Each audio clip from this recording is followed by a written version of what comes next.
Cordial saludo.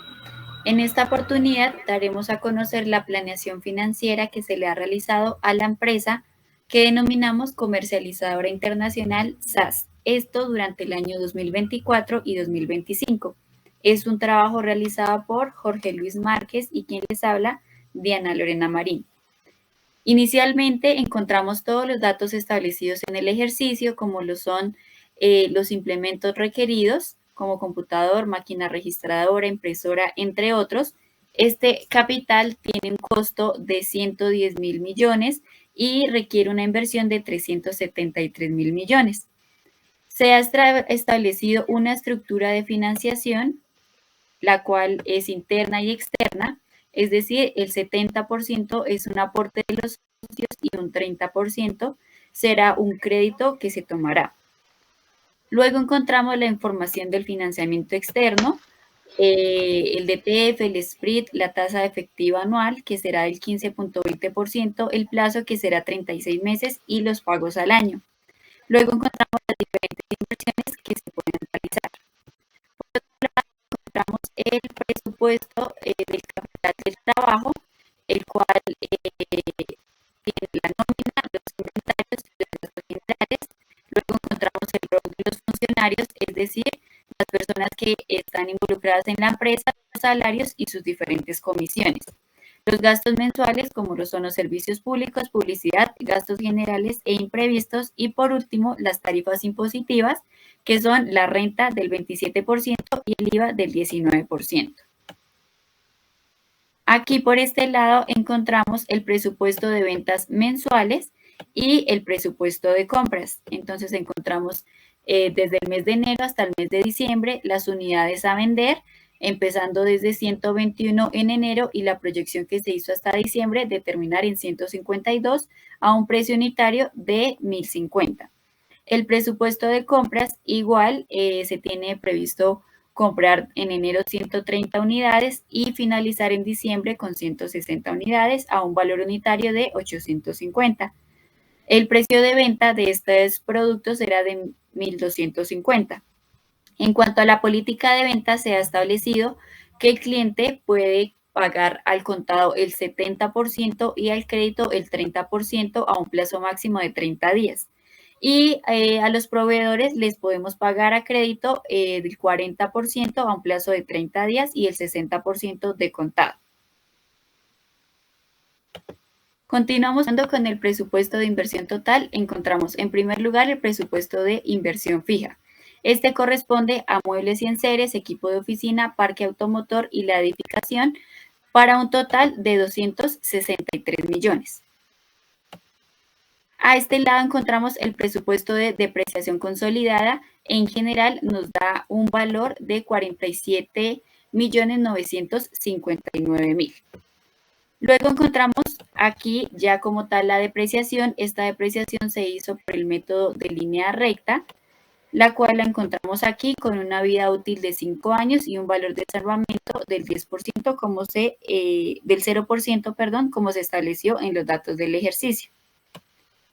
Luego encontramos el presupuesto de equipo de oficina, que corresponde al computador, la máquina registradora y la impresora, que se hizo también por el método de línea recta, con un valor de salvamento del 10%, es decir, de 2 millones y una vida útil de 5 años.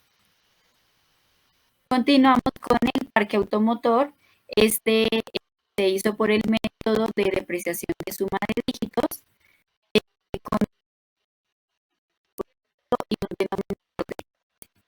y por último encontramos el presupuesto de edificación del local comercial, que tiene un precio de 180 millones, una tasa de depreciación del 14,9%, y esta depreciación se hizo por el método de reducción de costos con un valor de salvamento del 20%.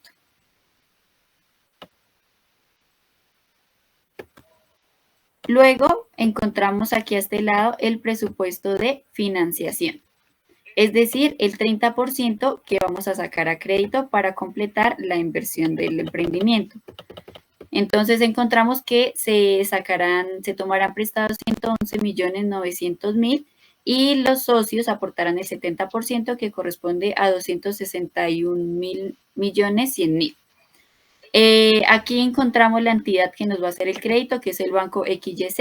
Encontramos todos los datos referentes al crédito, como el valor del crédito, el tiempo, la tasa efectiva, la tasa nominal, la tasa mensual y el valor de la cuota que se pagará.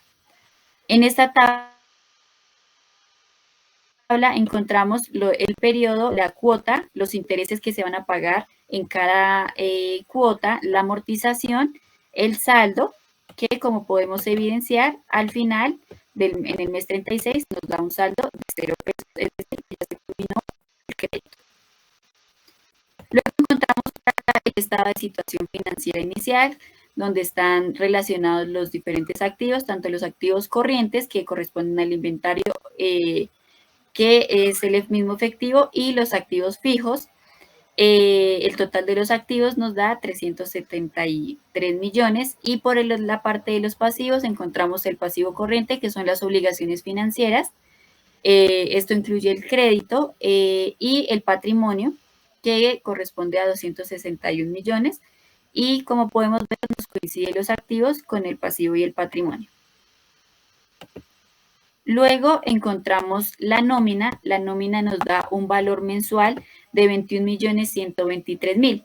En la parte de arriba encontramos los datos importantes y relevantes a tener en cuenta en esta nómina. Encontramos el valor del salario mínimo, el auxilio de transporte, los días al año, el interés de cesantías, las comisiones del administrador, las comisiones del asistente administrativa y las comisiones de vendedor de vitrina y vendedor externos. Estos datos están suministrados dentro del ejercicio. Encontramos aquí la nómina de enero hasta diciembre. Entonces está el nombre del empleado, cuál es su salario básico establecido inicialmente en los datos del ejercicio, sus diferentes comisiones, cuánto sería el salario total teniendo en cuenta sus comisiones. Aquí ya está dividido en el valor de día laborado, el valor de hora laborada y los días que trabaja al mes, que se tomó la base de 30 días al mes. Y a este lado encontramos las diferentes prestaciones sociales y los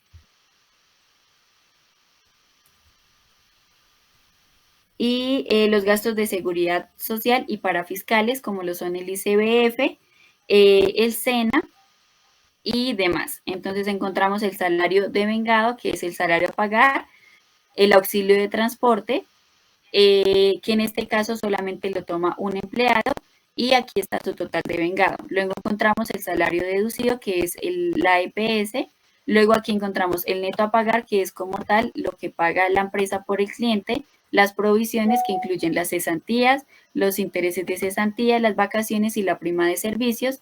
Y por último encontramos los gastos parafiscales, que son el SENA y el ICBF, para un gasto total de 29.265.000 y un flujo de caja al mes de 24.813.000, que es el flujo de caja, lo vamos a ver más adelante. Aquí podemos observar que se realizó la nómina desde enero hasta diciembre del año 2025, todos con la misma estructura. Luego continuamos con los ingresos de ventas y compras. Aquí podemos evidenciar las unidades vendidas desde enero hasta diciembre, el total de ventas bruta y la venta ya, aquí incluido el IVA, que es del 19%, para un total a diciembre de 2.443.963 pesos. Esos son los ingresos por ventas. Por otro lado, encontramos los costos de ventas, es decir, el costo de la mercancía, igualmente de enero a diciembre, y nos da un costo total de 1.396.550. En el presupuesto de compras encontramos la cantidad que está establecida en los datos del ejercicio, el valor unitario, que durante el año no varía, que son los mismos 850, el valor total, es decir, la cantidad por el valor unitario, el valor total más el IVA, que es del 19%, el saldo de unidades, esto teniendo los ingresos de ventas menos la cantidad, y aquí está el saldo en pesos. Encontramos el presupuesto de IVA, que ya aquí incluye el IVA generado, el IVA descontable, y aquí está subrayado cuatrimestralmente, como nos lo mencionaba en el ejercicio, el valor total de este presupuesto. Encontramos los gastos de administración y ventas, que incluyen los servicios públicos, la publicidad, los gastos generados y los imprevistos, la provisión por depreciación y la nómina, que son los gastos que generalmente se pagan mensualmente. Aquí están establecidos de enero a diciembre y nos da un total de 462.754.000. Y por último, encontramos este formato, que es el formato PEPS, el cual establece la entrada, la salida y el saldo de cada uno de los productos desde enero hasta el mes de diciembre, refiriéndose a la compra y a la venta de cada uno, sus diferentes unidades, su valor por unidad y el valor total. Entonces aquí se tiene en cuenta la entrada, la salida y el saldo que quedó de cada uno de esos productos. Aquí encontramos el valor unitario, nuevamente se recalca la política de venta, la tarifa de IVA. Aquí la cartera que había por cobrar a 31 de diciembre era de 67.830.000. Los proveedores se les paga al contado al 60% y al crédito el 40% en un plazo máximo de 30 días. Y aquí encontramos cómo se maneja el sistema de inventario periódico, que es el inventario inicial, la inversión inicial, que fue de 110 millones, más las compras, menos el inventario final. Y por último tenemos un costo total de ventas de 573.953. Luego continuamos al flujo de caja. Este flujo de caja generalmente pues nos tendría que dar saldo cero para que podamos deducir de ahí que la empresa sí nos da para poder cubrir cada uno de los gastos que se tienen que pagar, como lo son los gastos mensuales y el crédito. Entonces el flujo de caja nos tiene que coincidir para pues poder solventar las deudas que se tienen. Entonces encontramos aquí los cobros de la actividad económica principal, que son el saldo acumulado al inicio del mes, el cobro por ventas al contado, los cobros de 30 días y el total de los ingresos que se genera mes a mes. Esto teniendo en cuenta todos los datos mencionados anteriormente en los ingresos de ventas y compras. Aquí encontramos el aportes a los socios, que fueron de 262 millones, los préstamos, que se sacó un préstamo del 30% que correspondió a 111.900.000, y los ingresos no operacionales, que corresponden a un CDT, que también estaba mencionado en los datos del ejercicio, que este CDT se toma a partir del mes de julio hasta el mes de diciembre. Luego encontramos los pagos por compras, el concepto de salida mes, el pago por compras al contado, el pago por compras a crédito, igual de mes a mes, y aquí está en resumido todos los servicios y gastos generados mes a mes de cada uno de estos aspectos. Entonces aquí se nos genera el total de pagos que tiene que hacer al mes la empresa en cada, teniendo en cuenta ya todos los aspectos anteriormente mencionados. Aquí en el año 0 encontramos unos datos que corresponden pues a los datos como tal de inversión y al activo que se tenía al iniciar el emprendimiento. Aquí encontramos las salidas de dinero, todo lo que se tuvo que pagar y demás, las salidas de efectivo al periodo, y como podemos ver, todos los saldos nos dan en cero, es decir, que la empresa sí tiene la posibilidad de solventar cada uno de los gastos que tiene y que también tiene la capacidad para pagar el crédito. Aquí ya encontramos consolidados los estados financieros, ya teniendo en cuenta toda la información anteriormente mencionada.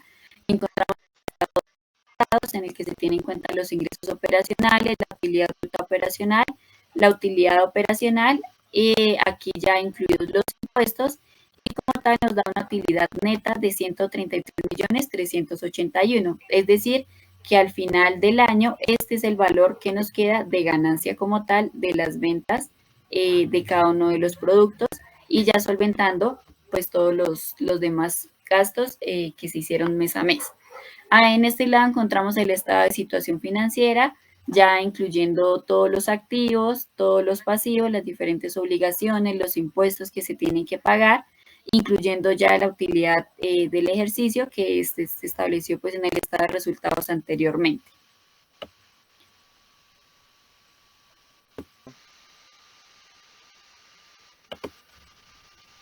Bueno, por último, tenemos nuestras preguntas de reflexión, las cuales desarrollamos haciendo el análisis a partir de todo lo que la compañera expuso, del desarrollo del trabajo y demás.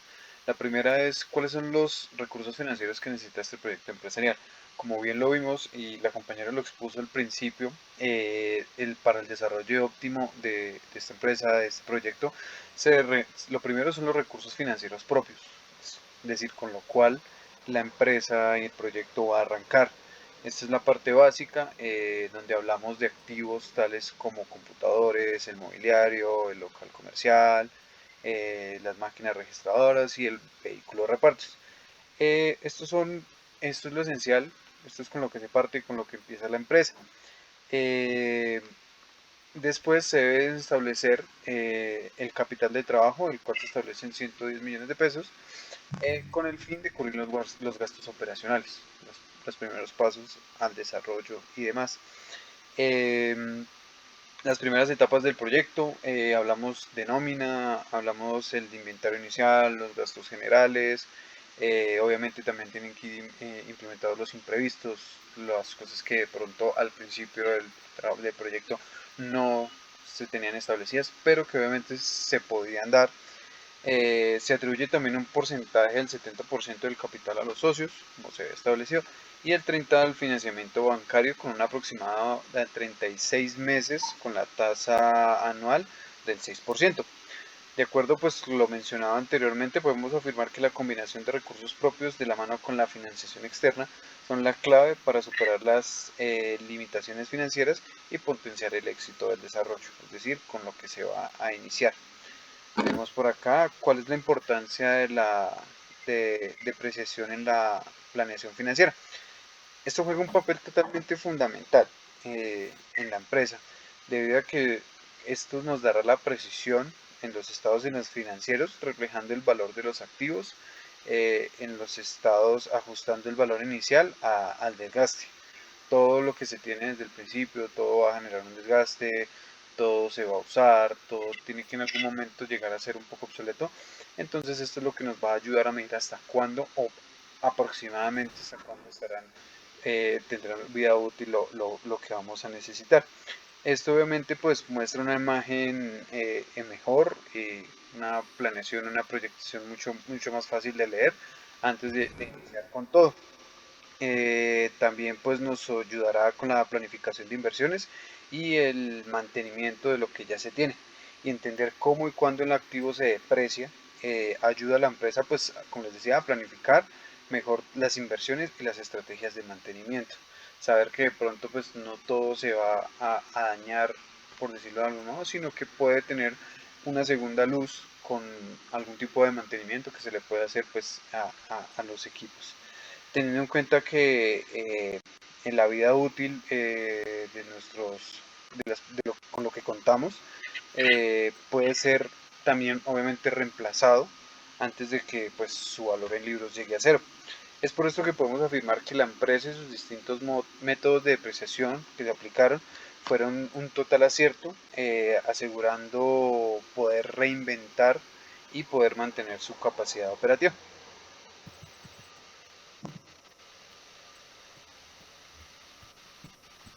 Después vamos con el impacto que tiene la financiación en los resultados de la organización. La financiación incluye directamente los resultados de la organización porque define la estructura del capital y los costos financieros que inciden en la rentabilidad y pues en la liquidez también.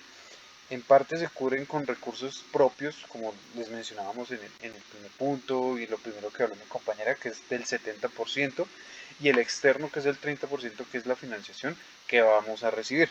lo que genera pues pagos periódicos de intereses. Obviamente esto es totalmente necesario. Digamos que es una facilidad y una herramienta que toda empresa, todo emprendimiento siempre debe tener en cuenta, cuando obviamente pues el capital de trabajo inicial y lo que se tiene para arrancar de pronto no es lo suficiente, sobre todo con el tema de los imprevistos. Siempre es bueno tener de la mano algo más que nos pueda ayudar. Eh, Obviamente son gastos de activos fijos, y para mantener el capital de trabajo es indispensable para la operación diaria y la gestión de inventarios, la nómina y los gastos generales. Esta combinación de fuentes de financiación facilita sostener el capital, generar más productividad, más competitividad, siempre que el flujo de caja generado por la operación sea suficiente para cubrir. Es decir, hay que generar el balance que mi compañera ya les mostró en las pasadas en el Excel, que está totalmente nivelado. Obviamente se tiene que cubrir tanto el servicio de la deuda como el de los gastos operativos, asegurando así la continuidad y el crecimiento de la organización.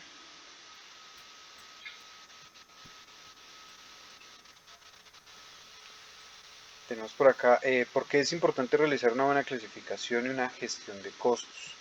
Eh, Esto obviamente también es fundamental en la empresa debido al impacto directo en la toma de decisiones y la estrategia de la eficiencia operativa.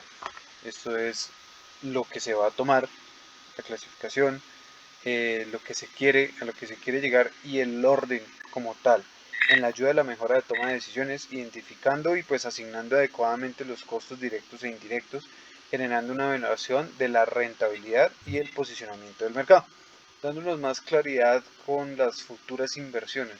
Realmente de pronto, esto es bastante importante porque cuando las inversiones no se hacen de forma correcta o planificando a base de lo que ya se tiene, se puede invertir en cosas que no van a servir absolutamente para nada. Esta clasificación y gestión ayuda también a la optimización de los recursos y a clasificar los costos por área, identificando dónde se pueden reducir los gastos sin afectar la calidad del producto final. Sí, pues obviamente tener una buena gestión de la empresa es importante en la planificación del presupuesto, asegurando que los recursos se distribuyan de manera óptima, equitativa, y evitar sobrecostos. Obviamente esto no es rentable para la empresa, como les decía, que se gaste y se gaste y se invierta en algo que no le va a servir. Buscando así pues una maximización de la rentabilidad y gestionar de forma eficaz los costos, minimizando gastos innecesarios y ayudándonos con el aumento de las imágenes de beneficio, creando reputación, que es lo que se busca siempre con esto. Los riesgos financieros que puede presentar la empresa. La empresa puede enfrentar diferentes riesgos financieros que deben ser identificados y gestionados de manera proactiva. Pues los principales son la incertidumbre en la demanda del producto, es decir, si el producto va a pegar, si vamos a dar con el mercado que es. Especialmente pues obviamente estamos hablando del sector tecnológico, que es del desarrollo de esta empresa como tal, donde las preferencias de los consumidores tienden a cambiar rápidamente y a afectar los volúmenes de las proyecciones de venta. Obviamente hoy por hoy el mercado, y más en temas tecnológicos, está variando casi que a diario. El riesgo de las tasas de interés que podrían aumentar los costos financieros y las facturas en refinanciaciones, pues es también otro riesgo al que se puede enfrentar la empresa. El riesgo del crédito al depender del financiamiento externo, limitando su acceso en condiciones adversas. Obviamente la empresa tiene deudas y va a tener cosas por pagar. Y si no se va de la mano con el nicho del mercado, que tenga una venta puntual y todo eso, las deudas van a incrementar y prácticamente pues entrarían pérdidas. Y por último, perdón, evidencias, las oportunidades financieras de la empresa futuro son, pues, tienen muchísimo, totalmente, pues después de los estados financieros y demás que evidenciamos, la empresa puede favorecerse a futuro con múltiples oportunidades financieras, derivadas en primer lugar por el potencial del crecimiento del sector tecnológico. Como les decía en el punto anterior, el hecho de estar generando, proyectando e innovando es la clave para esta empresa para poder mantenerse y tener un buen crecimiento en el sector tecnológico. las innovaciones, se pueden aprovechar la optimización y la gestión de la expansión.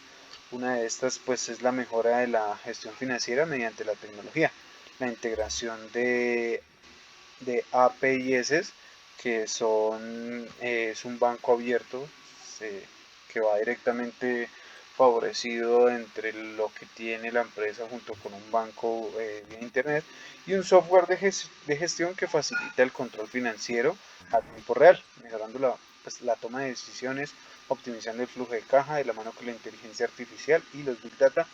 Se pueden analizar los riesgos y evaluarlos de forma más rápida y óptima para evitarlos o en caso alguno para salir de ellos de una mejor forma. La empresa puede buscar obviamente oportunidades con base en la inclusión financiera y en la expansión del mercado, ya que la tecnología financiera facilita el acceso a servicios financieros y pues a más poblaciones, mercados externos, obviamente posicionar el producto netamente, no, que no solo se base en exponerlo en el país, sino llevarlo más allá, atraer inversión extranjera, posicionamiento y por último pues ampliando el alcance comercial de la organización a diferentes países.